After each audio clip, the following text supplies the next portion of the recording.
to Third Academy, your place for Web3 education and career resources. Today, we are going through how to network on LinkedIn and how to get Web3 contacts. So this is a little bit of the overview and what we'll be talking about today. And if you're interested, I'm Carly. I am the community manager and social media manager of Third Academy. So we're kind of going to be covering how to grow on LinkedIn if you want to grow your connections or following, if you want to become kind of an authority on a certain topic via LinkedIn, networking basics, basically how to reach out to people, how to get them to want to talk to you and work with you, continuing to engage with them, and how to really optimize your profile to be the most effective when networking. So we're going to start off with content and growth. Now, this is something that you don't really have to spend a lot of time on if you don't want to, but usually if you're going to start networking, people are going to be looking at your page, they're going to be visiting and seeing what you're up to, and based on the activity that you have there, they will be more or less likely to work with you. So I think at some point in time, content is instrumental if you do want to have any kind of growth on LinkedIn. So how to create a written post on LinkedIn. So this is part 1. So written posts show up on the feed as the first 3 sentences, and you can really see that here when it says escape the rat race or embrace it. That's the question so many people have. For me, the answer became clear in 2018. It was the time to break free. ... And then it says over here, you'll see more. And what happens is LinkedIn only shows you kind of like a preview of the full post. And if you're interested, then you will click see more. And what happens then is, anybody that it's grabbed their attention, they're going to click on the post. They're going to probably read the whole post, or at least they're going to skim the rest of it.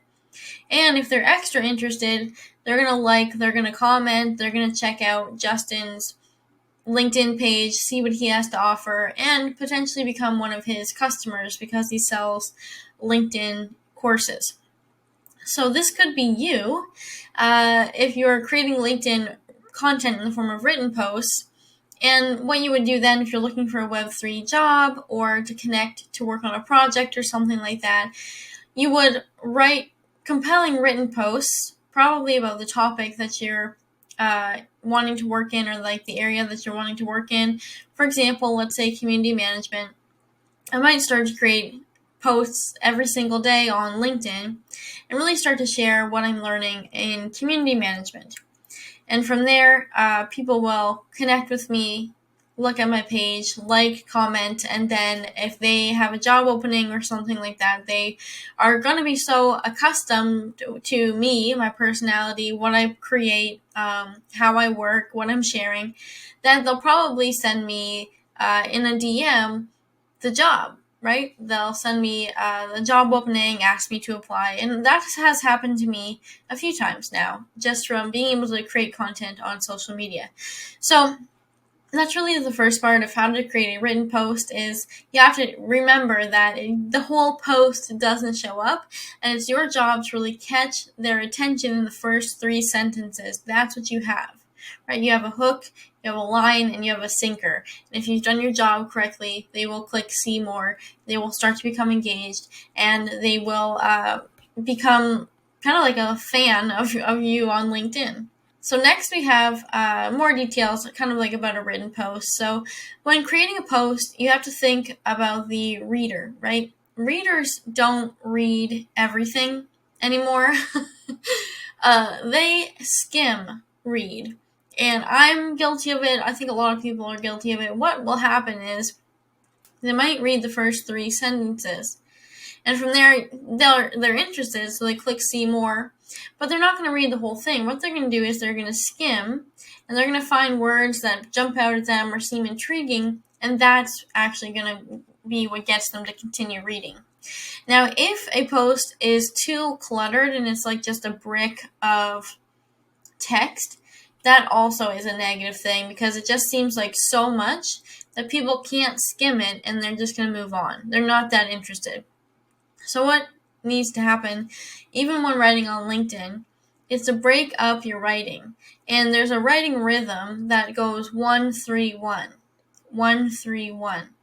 And what that is basically just write one sentence, then a paragraph of 3 sentences, then one sentence again. Now you can play around with this rhythm and see what works for you. I personally do like to stick with the 131. It seems to work the best for me. But as you can see here with Justin, in this post on LinkedIn, it kind of has a 112 kind of thing going on. So 112, 112. But as long as you split up the sentences, you should be fine. So you just have to think about when a recruiter is coming onto my LinkedIn page, when a potential employer is coming onto my LinkedIn page, when anybody is coming onto my page, I want them to be able to actually absorb the information that they're seeing and be able to communicate effectively. LinkedIn newsletters are an amazing tool that LinkedIn has given us. So what happens is you can add a featured button on your profile, and your newsletter will show up, and it'll be really easy for people to subscribe.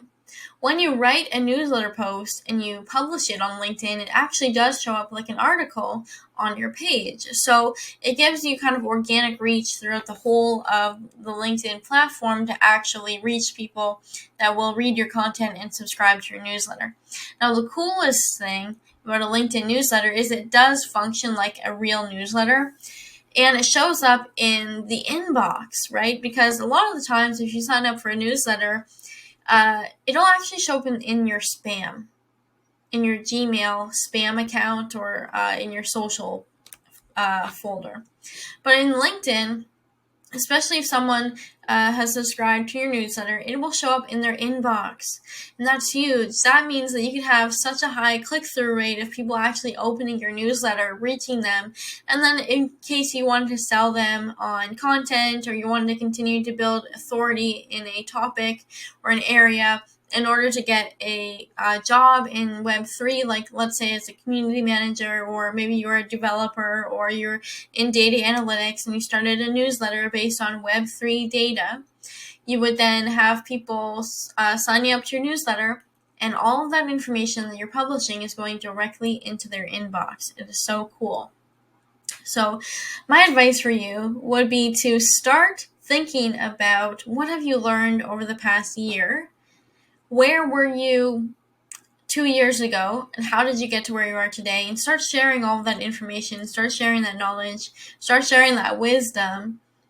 And in the end, when you go to apply for a job, a Web3 job or anything like that, a recruiter or your new employer will look at your LinkedIn and say, wow, you even have a newsletter. Maybe you have 20 posts that are full of information. We definitely made the right choice. We chose the right person. They're so passionate about this topic. So exactly what we put here. If you're a writer, LinkedIn offers a great newsletter function. Your connections can subscribe, and every time you post, your article is shared to people outside of your network as well. By sticking to a niche, you'll be able to grow a following on LinkedIn, share your expertise, and begin to be seen as an authority in your field. So when you post, this is one of the most exciting parts of LinkedIn.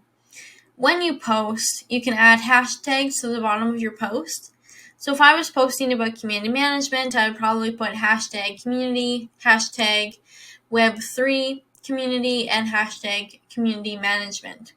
And from there, LinkedIn will kind of get an idea of what your post is all about. And then it will actually suggest to you groups of people where you can post this article or newsletter or just general post into the group.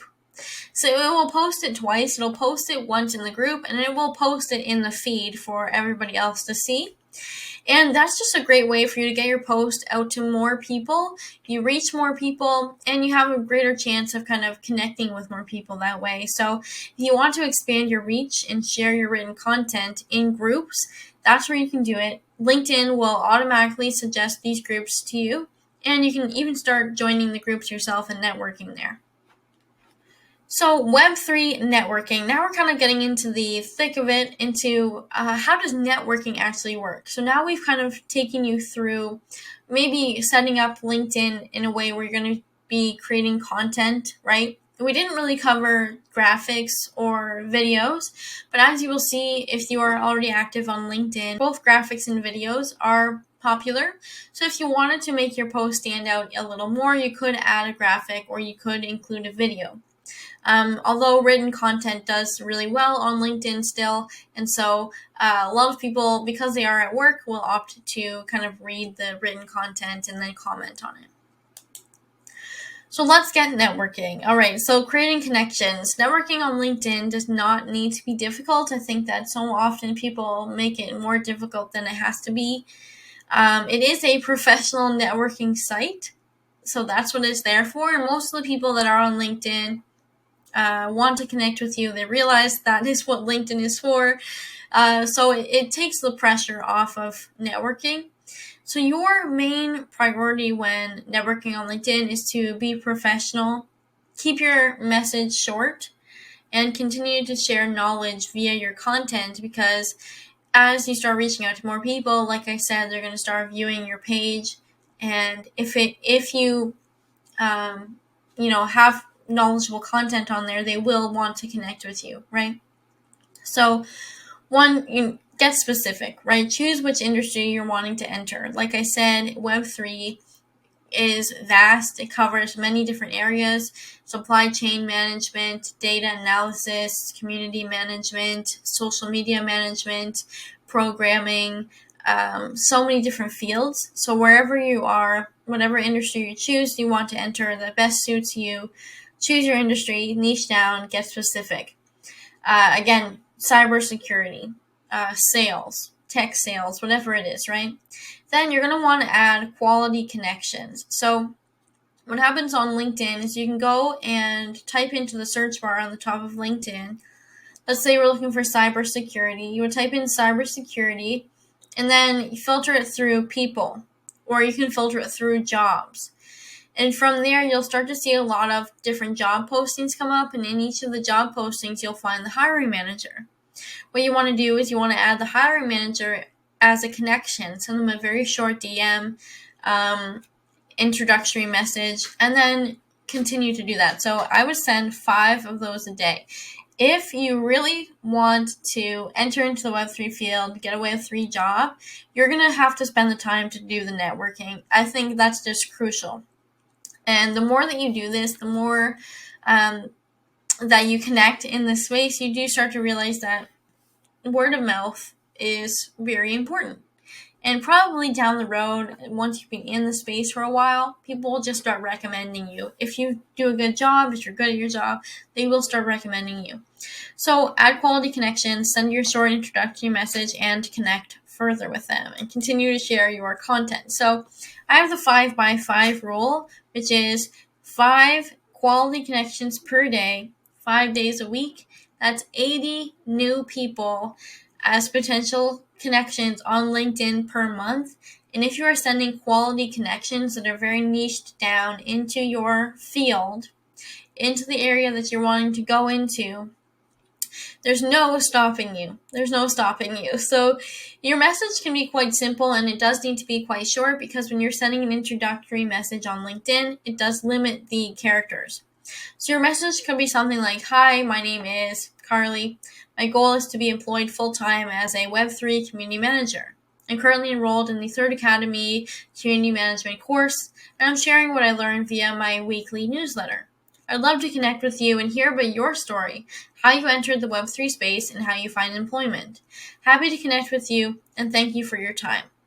So that's a very short, very professional message, and if they want to connect with you further, if they're interested, they will. So you don't have to continue to pressure people to talk with you. If you send 5 quality connections a day with this message, you will get some people replying back to you, and you'll start to create these relationships that will then lead to employment.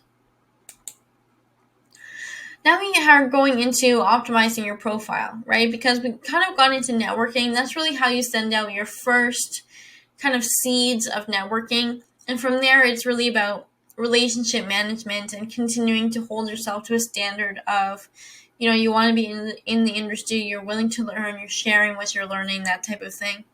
But now your profile, for the time being, right? Because yes, we're talking about LinkedIn, but this is really where a lot of Web3 networking is taking place right now.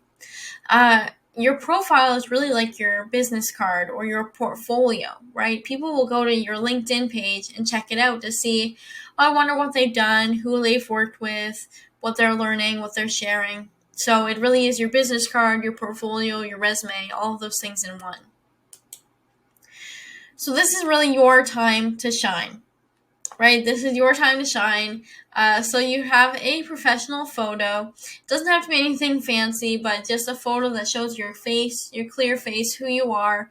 I think that's really the best in terms of if you're looking for employment. I know a lot of people, especially in Web3, want to stay anonymous, and I support your right to stay anonymous because I think freedom is predicated on privacy.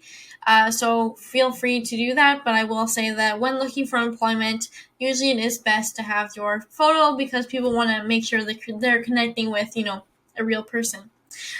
So photo, you can have a banner, which is really just extra real estate about what you do. So you can explain there what you do, what you're all about, or maybe you have a quote that you think speaks to who you are as an individual. That is just extra real estate, and you can make it as aesthetically appealing as you want.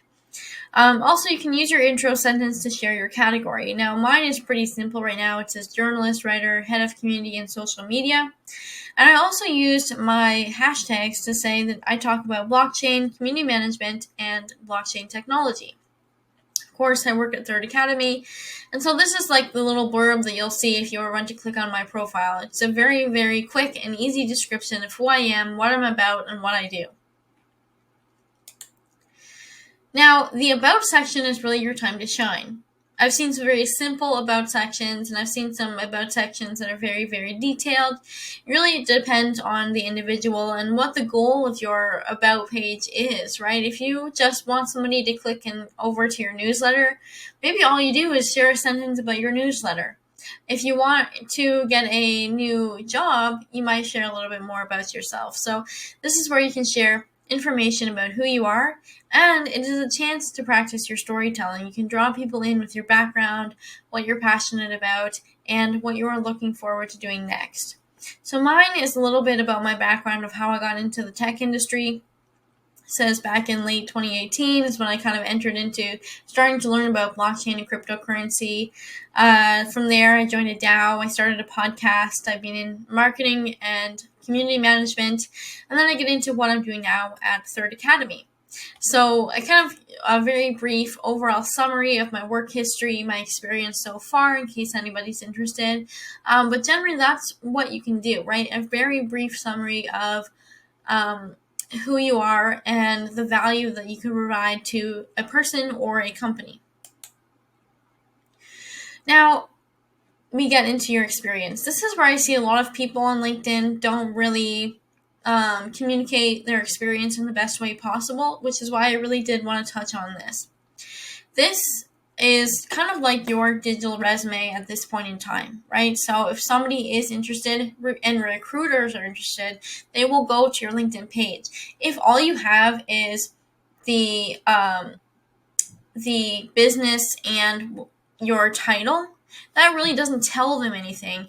Yes, it could tell them, oh, she's head of community and social media, but what are the actual things that I'm doing day to day in my job, right? They will look for details because they want to know, is she doing this job already? What could she potentially do in the future? What tools has she worked with? Things like that. So the more detail that you can really provide to people via your LinkedIn experience, the better. That's what I personally feel. And you don't have to go to the extreme. You can just make simple bullet points, right? So for my personal experience, I put head of community and social media. I kind of bullet pointed what I did, and you can see it here more clearly under this community manager one. Lead group sessions, manage Discord community, lead engagement initiatives, coordinate team projects with marketing manager, things like that. So outline your skills and experience for recruiters and potential employers in a very easy and detailed way. And if you think that you don't have the right experience or you're struggling to add experience, sit down, spend some time, really go through what you have done, because I guarantee you that every single thing that you have done up until this point has given you a level of experience, whether that has been with people skills, communication skills, writing skills, anything like that. You have some experience that you can add. So that's kind of the summary of how to network in Web3 on LinkedIn. And if you want to go even further, use the search bar. Type in Web3 in the search bar, and you'll start to be able to filter through companies, people, job postings, groups, things like that. And that's how you can network even easier. And I feel like LinkedIn does have that professional atmosphere. It is already a networking site, so people are looking forward to networking with you. And as long as you kind of show up, you're confident, you're professional, you know you have something to offer, because we know that you do, then you will be okay. So when you're looking for a career, those are the steps that I would take. Because now, after, let's say you even just spend a month doing that 5x5 rule, you're adding 5 quality connections per day, 5 days per week, you have 80 new people that can potentially refer you to somebody or send you an opportunity or something like that. So continue to use that as a resource. Watch this video back if you need to, and implement. If you implement what we just talked about today, I have no doubt in my mind that you will be successful. So thank you so much for joining us for kind of a mini episode here at Third Academy, and we will see you again soon.